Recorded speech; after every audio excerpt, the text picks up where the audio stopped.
Hi everyone, welcome back to my channel. ఈరోజు మన వీడియోలో టాపిక్ ఏంటంటే టాలీవుడ్తో పాటు కోలీవుడ్, బాలీవుడ్ సినిమాల్లో కూడా నటించి మెప్పించింది ముద్దుగుమ్మ శృతి హాసన్. కమల్ హాసన్ కూతురిగా సినిమా ఇండస్ట్రీకి ఎంట్రీ ఇచ్చిన శృతి హాసన్ స్టార్ హీరోయిన్గా మంచి గుర్తింపు తెచ్చుకుంది. ఆమె సినీ కెరీర్ ఇప్పటికీ 15 ఏళ్లు పూర్తి చేసుకుంది. హిందీ సినిమా లక్తో హీరోయిన్గా కెరీర్ స్టార్ట్ చేసిన శృతి హాసన్ అప్పటి నుంచి అంచెలంచెలుగా ఎదుగుతూ వచ్చింది. అయితే సరైన విజయాలు దక్కక ఒకానొక సమయంలో ఐరన్ లెగ్ అనే ముద్ర కూడా వేయించుకుని ఆమె మళ్ళీ బౌన్స్ బ్యాక్ అయి గోల్డెన్ లెగ్ అనిపించుకుంది. తెలుగులో అనగనగా ఓ ధీరుడు సినిమాతో పరిచయమైన ఈ బ్యూటీ ఆ తర్వాత చాలా ఏళ్ల పాటు సఫర్ అయింది. ఎట్టకేలకు గబ్బర్ సింగ్ సినిమాతో ఫస్ట్ సూపర్ హిట్ను అందుకుని స్టార్ హీరోయిన్ అయిపోయింది. ఇక అప్పటి నుంచి శృతికి వెనుతిరిగి చూసుకోవాల్సిన అవసరం రాలేదు. మెగా హీరోలందరితో పాటు స్టార్ హీరోలందరితో నటించి వరుస సూపర్ హిట్స్ను అందుకుని గోల్డెన్ హీరోయిన్గా పిలిపించుకుంది.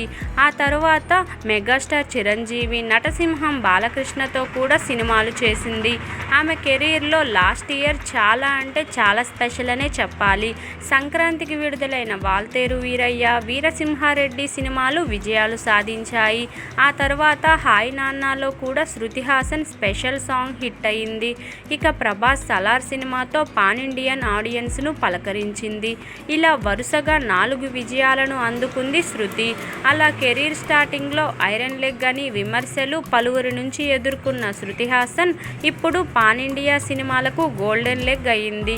ప్రస్తుతం శృతి హాసన్ చేతిలో సలార్ 2తో పాటు Adivi Sesh, pan India cinema dacoit, super star Rajinikanth హీరోగా లోకేష్ కనకరాజ్ దర్శకత్వం వహిస్తున్న కూలీ, కేజీఎఫ్ తర్వాత రాకింగ్ స్టార్ యష్ హీరోగా నటిస్తున్న టాక్సిక్ కూడా ఉన్నాయి. మరి ఇన్ని సినిమాల్లో 1-2 హిట్లైనా కూడా మళ్ళీ శృతి హాసన్ కొన్నాళ్ల పాటు తిరుగు లేకుండా రాణించడం అయితే పక్కా.